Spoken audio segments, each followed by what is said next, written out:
You know when something is not meant for you. That's such a generic saying, but it's true. You always know. And I knew. Recently, I quit my part time job, and it was the most freeing decision I could have made. I was working as a substitute teacher part time. It paid pretty well, and the hours weren't bad, but it was the purest definition of misalignment for me. And so I was working two part-time jobs, one that I love at a somatic fitness studio and another one as a substitute teacher. And I love, love, love working at the somatic fitness studio. Everybody is so intentional, and I just feel like they're in alignment with who I am. And there's a lot of women that are around me that inspire me. Even though that job isn't paying me much, it is bringing me abundance in other ways. I like who I am when I'm at that job, and it connects me to who I'm excited to continue to become when I'm at that job. Now, for the job I just quit, it pays me more than the job I enjoy. It took some time for me to actually make the decision to quit because, of course, my mind, the logical brain, wants to say, hey, no, you kind of need this. You buy expensive cottage cheese, bitch. Like, you can't afford to quit this job. You got bills to pay. But my soul and my body knew that this was just like not my vibe. I worked at an elementary school. I love children, and I think the development of children in like elementary school age, that is something I'm passionate about because those are the primitive formative years and the developing years of the mind. So in the beginning, it was really exciting to be around children and hopefully be like a safe adult that would like nurture their emotions, even though my job was literally just substitute teaching. Quitting felt so freeing for me because nothing about this job felt aligned for me. And there were signs all along, as there usually is for things that just aren't meant for you or not aligned with you. Here are the few signs of misalignment that I experienced being at this job. One, the coworkers that I worked with here. I felt very different from them. I felt like I was living in a different dimension and everybody else was very like 3D. And I'm not saying this is a judgment because there can be incredibly like deep and spiritual and 5D girlies walking amongst that school. I just probably didn't connect with many of them or even like got that deep to conversation to figure them out in that way. But I felt like my values of what I want out of my job were not aligned with the people I worked with. My career, I want it to have meaning and purpose and depth and an impact. And I'm not discrediting teachers because I think what they do is extremely intentional and extremely important. And I think they're extremely underpaid. But it just felt like people were trying to get through their day every day and were miserable. Not everyone, I can't say everybody, but a majority. It just didn't feel like they were there. I didn't feel connected to them. I didn't feel like they, being an elementary school teacher is incredibly challenging, and they don't get paid enough and they don't have much time to even take a break for themselves, you know? Like, I think it's a very high stress job. And although it is so important, I just feel like my nervous system is not built to do that 5 days a week. And I was still only just doing it part time. In the job that I love, I'm inspired and honestly regulated when I'm around my coworkers. I think they're women who think expansively and want a lot out of life, and they're in touch with their creativity and they're devoted to their creativity and they're devoted to their growth basically, and are not afraid to express themselves or on the journey to embracing self-expression. So that was one sign that really signaled to me that I might not be in a space that's meant for me right now. Another sign was how drained I was at the end of the day. Again, I said it already, but teaching, even though I was a sub, teaching is incredibly stressful. You have a lot of pressure on you, and it's just a lot to hold a room of young children and like grip their attention for however long you might need. But at the end of the day, I was incredibly drained and I didn't have energy for things that I wanted to do after work. Even though the other job that I work that I love at the somatic studio, I worked the same hours that I did substitute teaching, but when I would come home after working at the somatic studio, I feel energized, I feel grounded, I feel ready to go to the gym and do other things and edit and do my art. But when I would come home from substitute teaching, I would feel like tense and drained and grouchy and just like a little bit numb. Like I wanted to like numb out and be like, I just can't think. I don't want to think. And so like emotionally, it felt very stressful. I felt tense there. I felt isolated in a way. And again, I'm not blaming anybody. Some of the women that are there were so incredible and kind and sweet and helpful. But I just felt like in a group dynamic, like you know when you walk into a room or you have a conversation with somebody that's new or you join a different friend group for a day and hang out with new people, like you know if they're your font. And it's no harm no foul if they're not, like to each their own. Like every girly got her tribe, but I felt kind of like an outcast in a good way. Like I'm like, I don't know if we speak the same language spiritually. Like I don't know if our souls are on the same page. Like it's just not like, this is not my font of human, honestly. All respect and all love. But when I'm thinking about workspaces that I'd love to be in the next 5 years, like this is not the energy of that. So emotionally draining, energetically draining, not it.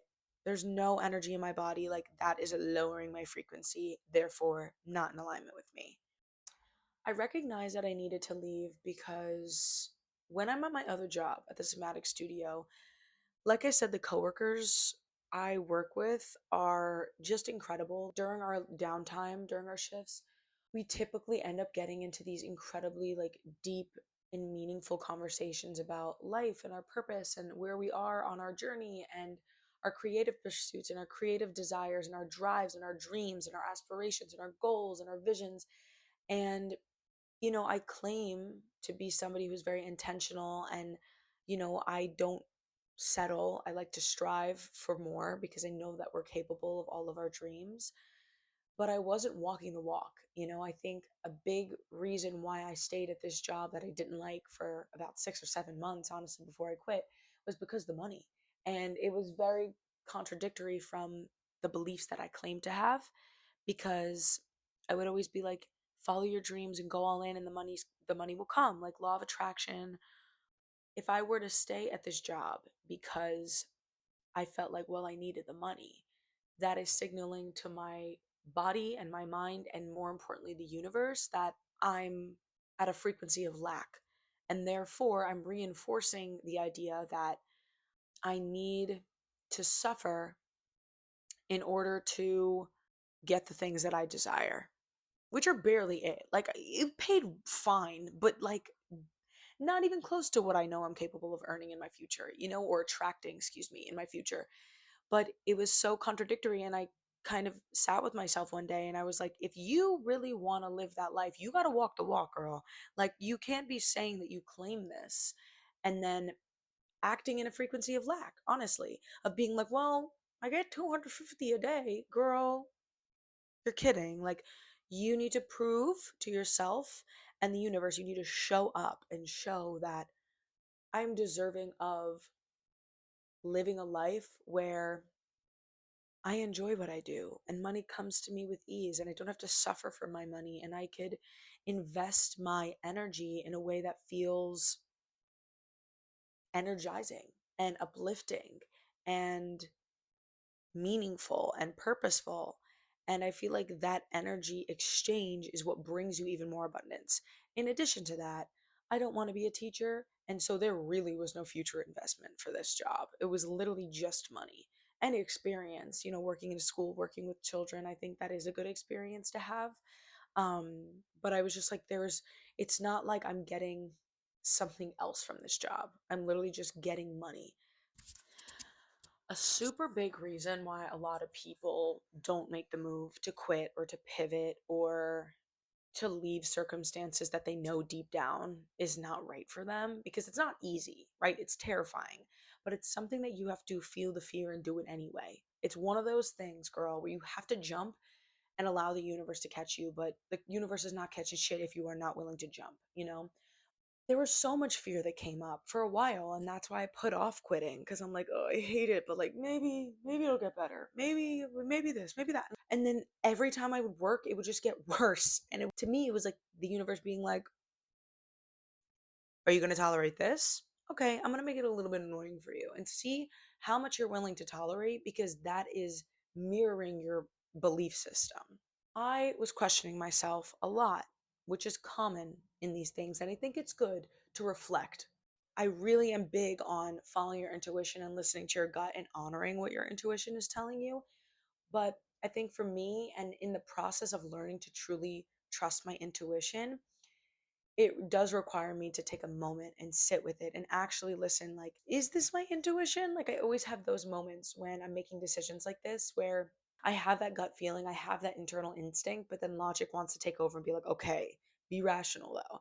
So a lot of the thoughts that were running through my head while I was doubting my intuition was, am I being immature? Am I being rash? Am I being unrealistic? Am I being delusional? Which, like, my soul's like, yeah, girl, that's the point. You need to be delusional to live the life of your dreams. So, yeah, those thoughts were like, how else am I going to make money? Do I think money grows on trees? It's like these very old, traditional, capitalistic grind mindset of like, you need to work. You better get to work. Like my dad's voice might have been like in my head. Even though my dad supports me, like quitting jobs that I don't want to be at. But I just had those thoughts in my head. And I also have grown up around adults and am still around some adults in my life that work jobs that they don't like, but they got to pay, they got rent due. So it made me question, like, well, maybe I should just be like them, or like they're doing that. Like, is this what is that what I should be doing? Is that adulting? Like, is that a part of being an adult? But there's something so liberating and freeing in choosing differently and not shaming yourself for living in a way that might be very different from everybody else, but in a way that's very true to you. And also, I'm 24 years old. Like, give it a shot, girl. Even if I failed at 28, I didn't even start my 30s yet. Like, this is the time to really take the big leaps, because it's way easier to get back up. My bones are not as rusty right now.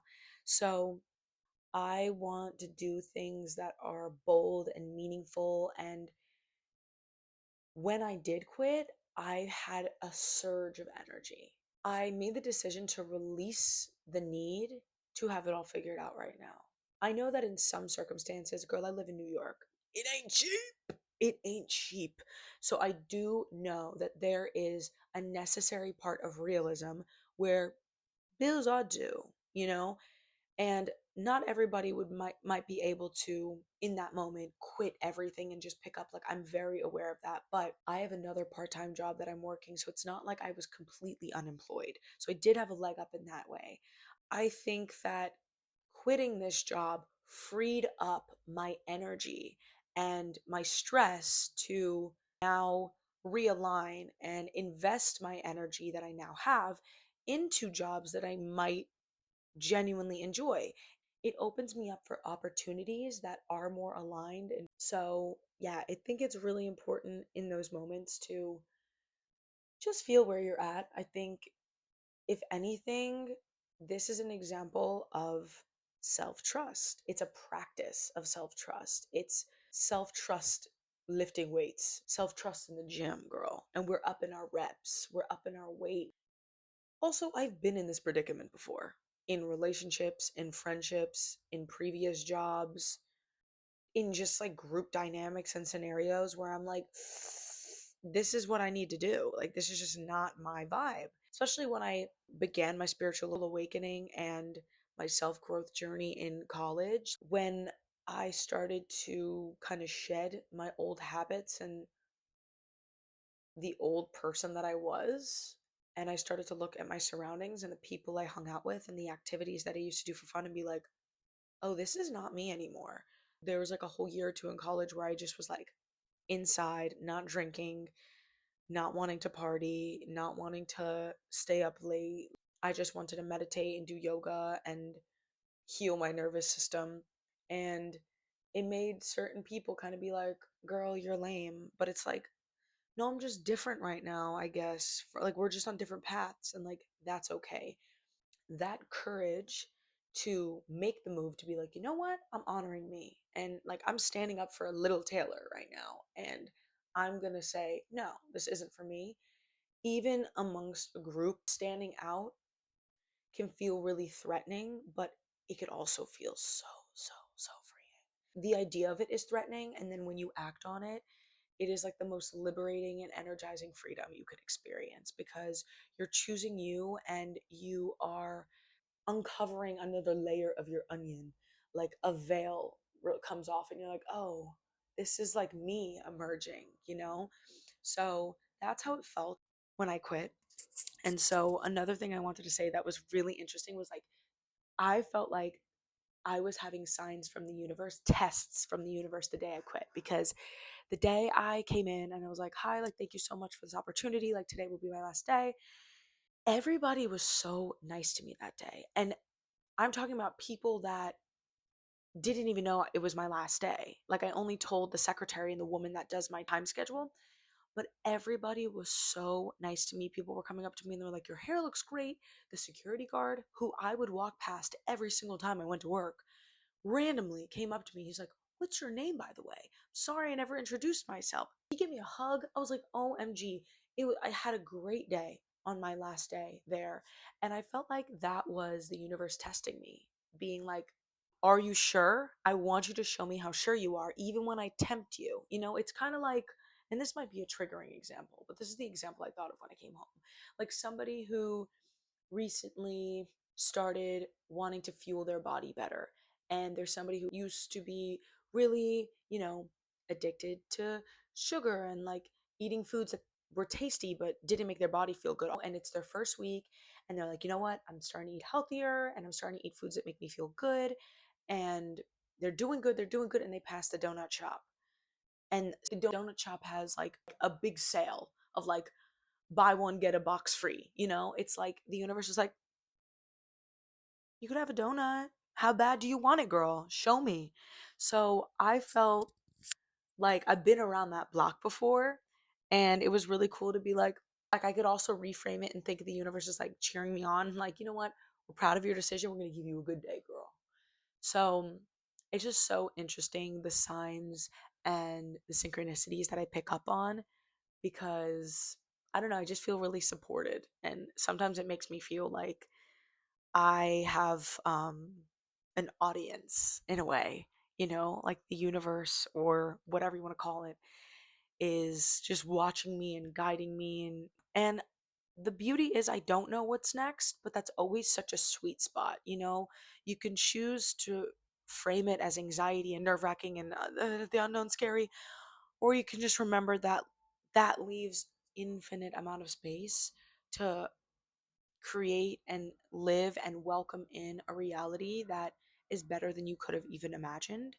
So, yeah, I'm learning how to trust myself in the in between and really be my number one fan and number one supporter and number one believer, and just be like, yeah, you got it, girl. And for the non believers, literally live by example.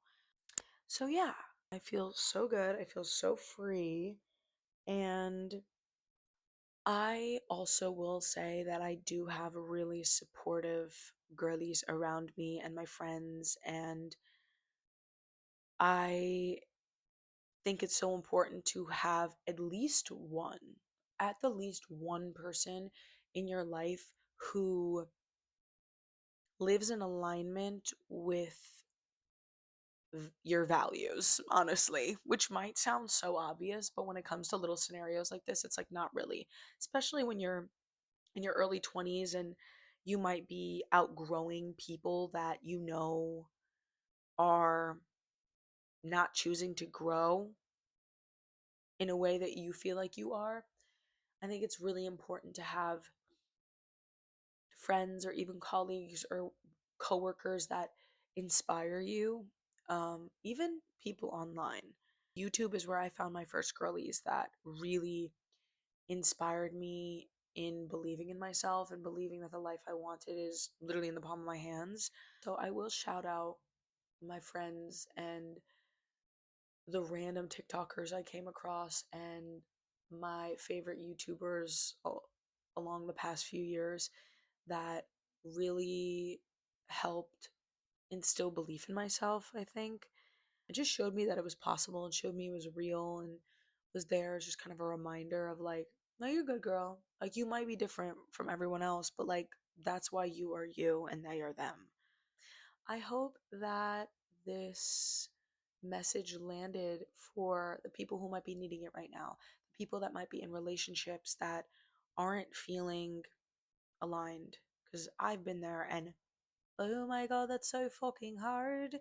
So hard. I will say that one fucking blows. But it is the most healing band aid rip of all time. Depending on your scenario, of course, because there's an abundance. When it's toxic, get out, of course.